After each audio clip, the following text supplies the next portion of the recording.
Always welcome साथियों, digital class हमेशा आपके साथ। इंजीनियरों, अपना इंटरनल कंबशन इंजन चल रहा है। जो भी कंटेंट अब तक आपने पढ़ा है और आगे इस वीडियो में पढ़ने वाले हैं, सारा कंटेंट आपको पीडीएफ फॉर्मेट में अवेलेबल है। जिस तरह से मैकेनिकल इंजीनियरिंग की और सीरीज, जनरल नॉलेज की सीरीज, सारी सीरीज आपको कंप्लीट हैं। इनके नोट्स अवेलेबल हैं। नोट्सों का इस्तेमाल आप SSC, RRB, state, JEE, GATE, BTech, AMI के एग्जामिनेशन के लिए कर सकते हैं।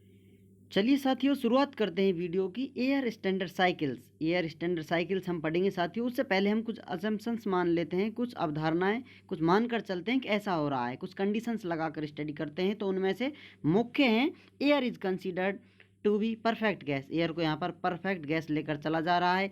All the processes are reversible, सभी रिवर्सिबल प्रोसेस हैं, जबकि एक्चुअल में इरिवर्सिबल होते हैं, लेकिन हम यहाँ पर अजम्पशंस लेकर चल रहे हैं।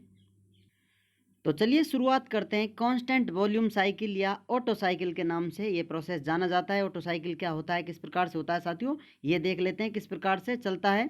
यहाँ पर इसके लिए, ऑटो साइकिल के लिए प्रेशर वॉल्यूम एक्सिस बना लेते हैं। अब इसमें साथियों 1 2 3 4 ये प्रोसेस हो रहे हैं। जैसा कि हम जानते हैं साथियों, हम इंटरनल कंबशन इंजन पढ़ रहे हैं। इसमें ये सिलेंडर है, इसमें पिस्टन है, ये ऊपर नीचे हो रही है साथियों। इसमें स्टेटस बताई जा रही है। यहाँ पर फर्स्ट स्टेटस बता रही है, वॉल्यूम इतना है, नीचे की तरफ है अपना पिस्टन। अब इसको प्रोसेस कर रहे हैं, हम सेकंड स्टेटस पर पहुंचा देते हैं। इस प्रकार से कंडीशन लगाते हैं। तो इस पर किस प्रकार से प्रोसेस हो रहे हैं वो सब यहाँ डायग्राम में हम देख रहे हैं। फर्स्ट स्टेटस से प्रोसेस किया हमने, 2 तक पहुंचा दिया साथियों। ये प्रोसेस होता है रिवर्सिबल एडियाबैटिक कंप्रेशन, क्योंकि वॉल्यूम इतना था, अब वॉल्यूम इतना हो गया, इसको कंप्रेस कर दिया गया है। उसके बाद नेक्स्ट प्रोसेस आता है 2 से 3, कांस्टेंट वॉल्यूम हीट एडिशन। यहाँ पर हीट इसमें ऐड कराई जा रही है सिस्टम में, ये स्पार्क दिया जा रहा है, या आप कहें फ्यूल में कंब्यूशन हो रहा है, दहन हो रहा है, तो इस प्रोसेस में हीट ऐड कराई जा रही है। उसके बाद 3 से 4 की तरफ आते हैं, प्रोसेस होता है रिवर्सिबल एडियाबैटिक एक्सपेंशन। उसके बाद अपना नेक्स्ट प्रोसेस होता है 4 से 1 की तरफ हम आते हैं, constant volume heat rejection process हो रहा है। यहाँ पर आप देख सकते हैं साथियों, ये इस प्रकार से स्ट्रेट लाइन है। यहाँ पर जो वॉल्यूम है V1 is equal to V4 के बराबर है, और V2 V3 भी बराबर है, V2 is equal to V3 के बराबर है। अब इसी इंजन के लिए, इसी कंडीशन के लिए TS डायग्राम बनाया जाए, टेम्परेचर एंट्रोपी डायग्राम बना जाए। टेम्परेचर एक्सिस, ये एंट्रोपी एक्सिस है, जैसे TS से हम T टेम्परेचर, एंट्रोपी S से प्रदर्शित किया जा रहा है। अब इसमें फर्स्ट स्टेटस बताई जा रही है। यहाँ पर फर्स्ट से सेकंड हम जाते हैं तो यहाँ पर एंट्रोपी कांस्टेंट रहती है, और 3 से 4 पे आते हैं तो भी एंट्रोपी कांस्टेंट बनी रहती है। कहा जाए तो ये जो प्रोसेस है, इनको TS डायग्राम पर शो किया जाए तो इस प्रकार से फर्स्ट रिवर्सिबल एडियाबैटिक कंप्रेशन होगा, टेम्परेचर इसमें इंक्रीज होगा, इसमें हीट ऐड कराई जाएगी साथियों। 2 से 3 ये प्रोसेस हो रहा है, इसमें भी टेम्परेचर इंक्रीज होगा। 2 से 3 प्रोसेस कौन सा है, constant volume, B equal to constant है, हीट यहाँ पर ऐड कराई जा रही है। उसके बाद 2 से 3 प्रोसेस हो रहा है, ये भी यहाँ पर साथियों क्या हो रहा है, हीट यहाँ पर एडियाबैटिक कंडीशन लगाई जाती है, ना तो रिजेक्ट की जाती है, ना सिस्टम को दी जाती है। एडियाबैटिक प्रोसेस में यही होता है, ना तो हम हीट देते हैं सिस्टम को, ना हीट लेते हैं उससे। तो ये है एडियाबैटिक एक्सपेंशन। तो यहाँ पर 3 से 4 की तरफ एक्सपेंशन हो रहा है, तो टेम्परेचर डाउन हो रहा है सिस्टम का।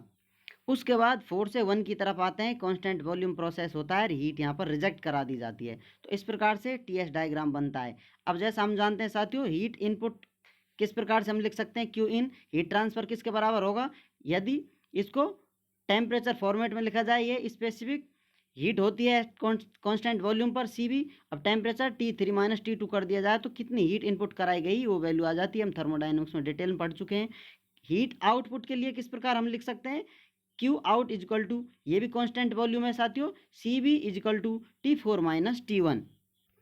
तो इस प्रकार से इस TS डायग्राम से आसानी से हम हीट इनपुट और हीट आउटपुट की इक्वेशन बना सकते हैं या दे सकते हैं।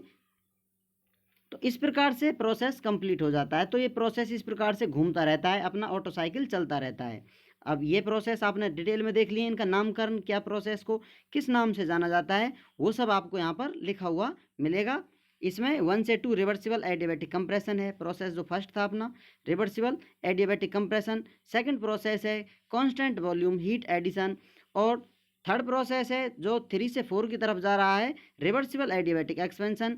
उसके बाद नेक्स्ट प्रोसेस अपना आता है 4 से 1 कांस्टेंट वॉल्यूम हीट रिजेक्शन। यहाँ आप देख सकते हैं साथियों, जो प्रोसेस आपको बताए थे, इन प्रोसेसों का क्या क्या नाम है, ये सब नाम करना आपको दिया गया है। उम्मीद करते हैं विद्वानों वीडियो में दी गई जानकारी आपको अच्छे से समझ में आई होगी। अभी भी आपका कोई कन्फ्यूजन है तो आप हमसे कमेंट कर पूछ सकते हैं। साथियों आप चाहें तो कॉन्टैक्ट कर सकते हैं। कॉन्टैक्ट लिंक आपको वीडियो डिस्क्रिप्शन में मिल जाएगी। वीडियो को अंत तक देखने के लिए, चैनल को सपोर्ट करने के लिए आपका दिल की गहराइयों से बहुत बहुत धन्यवाद। मिलते हैं नेक्स्ट वीडियो में। जय हिंद, वंदे मातरम।